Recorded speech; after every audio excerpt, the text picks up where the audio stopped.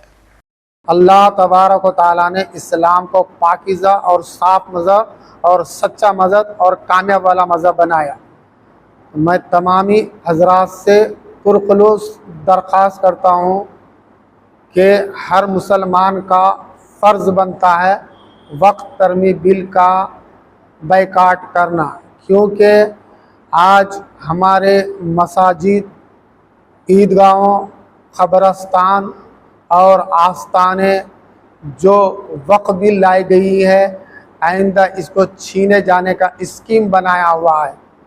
और हमारी खुसूसी जो आज इज्तिमा बैठी हुई जो कमेटी है, तमाम हजरात यही कह रहे हैं कि ये बिल मुसलमानों के लिए नाकाबिल है और नाइंसाफ़ है। और दूसरी तरफ मस्जिद व दरगाह आस्ताने सैयदना रोशन शहीद की तरफ से पैगाम दे रहा हूँ कि ये गैर जगह आबाद को तकरीबन 25 साल से हम इंतज़ामी कमेटी इसे आबाद कर रहे हैं। मैं तमामी हजरात से यही अपील करता हूँ, अल्लाह हमको जो दिया उससे गरीब, यतीम, असीर, मजबूर का ख्याल करो और अल्लाह की वफ़ की अमानतों का हिफाजत करो। ये हमारा हक़ है, ये हमारा तहज़ीब है, क्योंकि अगर हम इसकी हिफाजत नहीं करेंगे तो आने वाली कौम हमसे पूछेंगी, तुमको अल्लाह मौका दिया, तुमने हमारी मस्जिदों को, आस्थानों को, क़ब्रिस्तानों को, ईदगाहों को बर्बाद कर दी। अल्लाह की बारगाह में क्या जवाब देंगे? तो मैं तमामी हजरात से यही अपील करता हूँ, ना हिंदू है, ना मुसलमान, ना किच है, ना ईसाई, सबका खुदा एक ही है। यहाँ गंगा जमुना तहजीब है।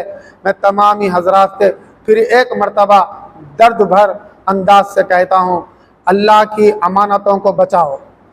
बीआरएस समसी कविता ने पार्टी की सिल्वर जुबली के सिलसिले में मुहिम में हिस्सा लिया। इस महीने की 27 तारीख को बीआरएस पार्टी की सिल्वर जुबली तकरीबात से पहले एक कदम उठाते हुए कविता ने जगतियाल में वॉल पेंटिंग मुहिम में शिरकत की और जय केसीआर जय बीआरएस के नारे तहरीर किए।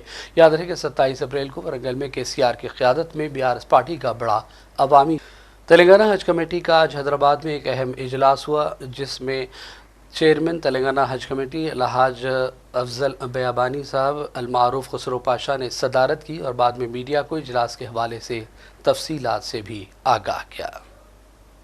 मैं तमाम आज़मीन हज से ख्वाहिश करूँगा कि वो वक्त पर वैक्सीन ले लें और अल्हम्दुलिल्लाह इस साल हज के लिए पहला कदम, यानी हम पैदल चलने की आदत के ताल्लुक़ से पिछले 1-1.5 महीने से इसकी तशहीर कर रहे हैं, क्योंकि वहाँ पर जाने के बाद आपको 3, 4, 5, 6, 7, 8 किलोमीटर भी पैदल चलना पड़ेगा और धूप की भी शिद्दत रहेगी। अभी से आप लोग पैदल चलने की आदत डालें, क्योंकि आपकी सेहत सही रही तो आपका हज सही होगा। और वैक्सीनेशन टाइम पे ले लें। अजला के जो भी हज सोसाइटीज़ है उनके पास बुक्स पहुंचाए जा रहे हैं। वहाँ के DMHO आपको वहाँ के गवर्नमेंट हॉस्पिटल्स में आपको वैक्सीन दिया जाएगा। शहर में 7 मराकिज़ लगाए गए हैं, वहाँ पर भी जाकर आप लोग जल्द वैक्सीन ले लें ताकि अपना सेहत का ख्याल रखें। सिटी कॉलेज हैदराबाद के करीब रात देर के एक अलमनाक सड़क हादसे में 32 साल नौजवान इम्तियाज़ हुसैन हाशमी व बशारत हुसैन हाशमी जाँ बहक हो गए, जबकि उनके वालिदैन इस वाक़े में ज़ख्मी हो गए हैं। पुलिस ने मामूल के तहत मुकदमा दर्ज करते हुए सिलसिले में तहक़ीक़ात का आगाज़ किया है।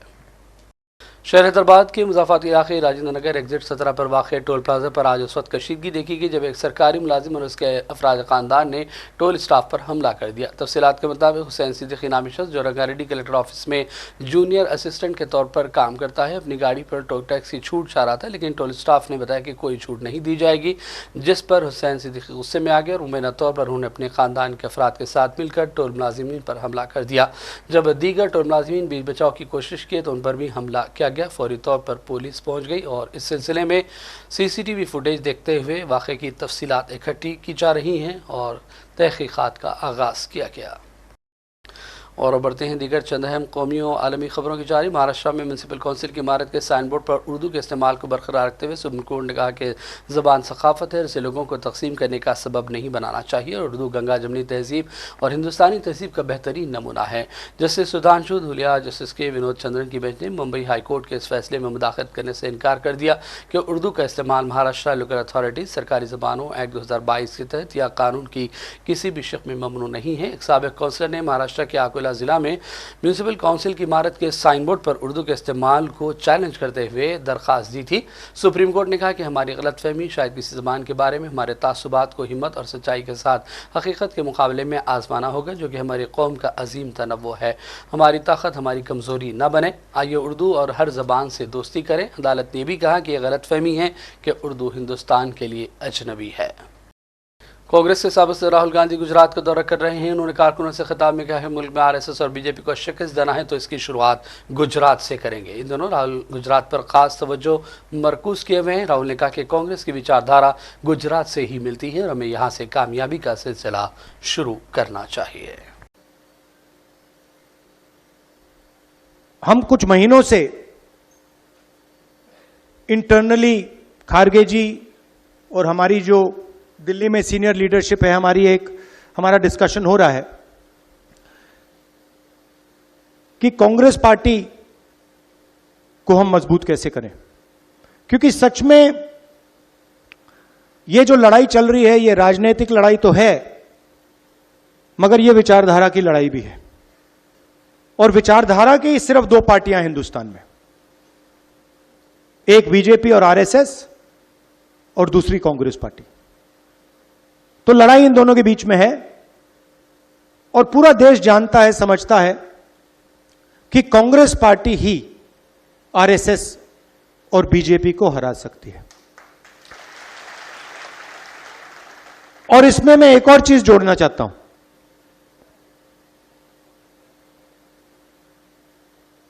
कि सबसे पहले अगर हमने आरएसएस और बीजेपी को देश में हराना है तो रास्ता गुजरात के थ्रू जाता है।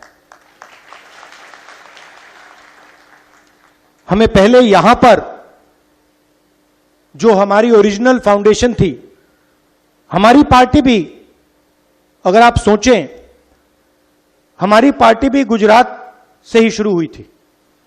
हमारे सबसे बड़े जो नेता थे महात्मा गांधी, वो आपने हमें दिए थे और सरदार पटेल जी भी आपने हमें दिए। तो हमारी विचारधारा भी, हमारी पार्टी भी यहीं से शुरू हुई है। मगर काफी सालों से हम डिमोरलाइज से हैं। गुजरात में डिमोरलाइजेशन है नहीं है ना? थोड़ा लग रहा है कि भाई ये बड़ा मुश्किल काम है। तो मैं यहां आया हूं आपको बताने कि ये कोई मुश्किल काम नहीं है, ये आप लोगों के लिए आसान काम है। और आप देख लेना, हम ये काम गुजरात में पूरा करके छोड़ेंगे।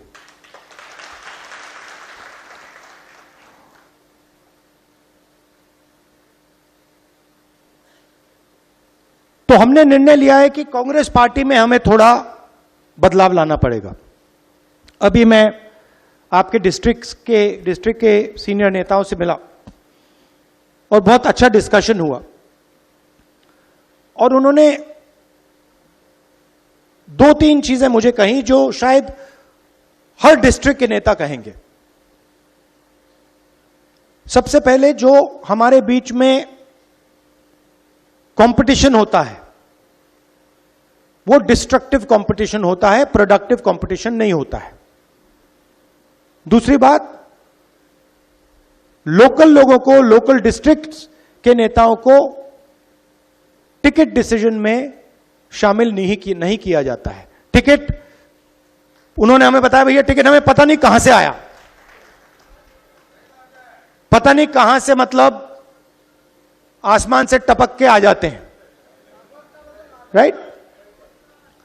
दूसरी बात जो मैंने पिछली बार कही कि आप लोगों को काफी अच्छा लगा, मैंने कहा कि देखिए 2 तरीके के घोड़े होते हैं, एक रेस का होता है और दूसरा बारात का घोड़ा होता है। अच्छा, उसमें तीसरा भी होता है, उसको जोड़ देता हूं, एक लंगड़ा घोड़ा भी होता है। और आप ही ने मुझे यह बात बताई कि देखिए राहुल जी, प्रॉब्लम क्या है कि कांग्रेस पार्टी कभी कभी रेस के घोड़े को बारात में बेच देती है और बारात के घोड़े को रेस में दौड़ा देती है। तो हम ये बात इन घोड़ों को हम थोड़ा अलग अलग करना चाहते हैं कि भैया ये रेस का घोड़ा है, ये बारात का घोड़ा है और ये लंगड़ा घोड़ा है, और रेस के घोड़े को हम दौड़ाएंगे, बारात के घोड़े को हम नचाएंगे, राइट। तो हमारे डिस्कशन में से मेन बात क्या निकली कि डिस्ट्रिक्ट को अहमदाबाद से नहीं, डिस्ट्रिक्ट को डिस्ट्रिक्ट से चलाना चाहिए, और डिस्ट्रिक्ट के जो नेता हैं, डिस्ट्रिक्ट के जो लीडर्स हैं, उनको स्ट्रेंथ देनी चाहिए, और खास तौर से जो डिस्ट्रिक्ट प्रेसिडेंट है उसको जिम्मेदारी देनी चाहिए, उसको पावर देनी चाहिए और उसके हाथ मजबूत करने चाहिए। और यह काम हम अब शुरू कर। और बात करेंगे फ़लस्तीन की। जालिम इसराइली फ़ौज ने गज़ा पट्टी में फ़लस्तीनी नस्लकुशी की जंग जारी रखी। जालिम फ़ौज ने गज़ा में दर्जनों मुकामात पर बमबारी की, कई घरों को ढा दिया गया। दूसरी जानिब गज़ा पर मुसल्लत जालिमाना नाकाबंदी की वजह से लाखों अफराद ग़िज़ाई क़िल्लत का भी शिकार है। खान यूनिस समेत दीगर कई इलाकों में इसराइली बमबारी की गई, जिसमें मुतअद्दिद अफराद की शहादत की खबरें मिली हैं। दौरान एक फ़ोटो जर्नलिस्ट फ़ातिमा हुस्ना भी शहीद हुई हैं। गज़ा पट्टी के शुमाल में एक घर पर इसराइली जंगी तैयारों की बमबारी से 3 बच्चे शहीद हुए। इसराइल की जानिब से बिलाना फ़लस्तीनों को निशाना बनाते हुए पे दर पे बमबारी जारी है। और अब आखिर में हेडलाइंस पर डालेंगे एक और नजर। सुप्रीम कोर्ट में वक्फ तरमीमी एक्ट के खिलाफ दाखिल करदा दरखास्तों पर हुई आज समाअत। क्या हिंदू इंडोमेंट बोर्ड में मुसलमानों को जगह दी जाएगी? चीफ जस्टिस खन्ना का मरकजी हुकूमत से सवाल। कल फिर होगी दोबारा समाअत। कांग्रेस पार्टी के कायदीन और पार्टी कारकुनों ने मरकज़ी हुकूमत के खिलाफ मुल्की एहतजाज में लिया हिस्सा। इन्फोर्समेंट डायरेक्टरेट के दफातर पर दिए गए धरने। तेलंगाना में ईडी दफ्तर के बाहर विभिन्न मंत्राओं की क़यादत में एहतजाज। नेशनल हेराल्ड मामले पर बुलंद की गई आवाज़। ज़बान सकाफत है और इसे लोगों को तकसीम करने का सबब नहीं बनना चाहिए। उर्दू का किसी मजहब से ताल्लुक़ नहीं, सुप्रीम कोर्ट ने किया अहम रिमार्क। मुल्क में आरएसएस और बीजेपी को शिकस्त देना है तो इसकी शुरुआत गुजरात से करेंगे। पार्टी कारकुनों से राहुल गांधी का पुरजोश खिताब। और जालिम इसराइली फ़ौज ने गज़ा पट्टी में आज भी जारी रखा हमलों का सिलसिला। दर्जनों मुकामात पर बमबारी, कई घरों को ढा दिया गया। मुतअद्दिद फ़लस्तीनी लुक़्मे अजल। प्राइम टाइम का सिलसिला फ़िलहाल यही ख़त्म करते हैं। मोहम्मद फरजान अहमद को पूरी टीम के साथ इजाज़त दें। देखते रहिए सियासत टीवी। अल्लाह हाफ़िज़।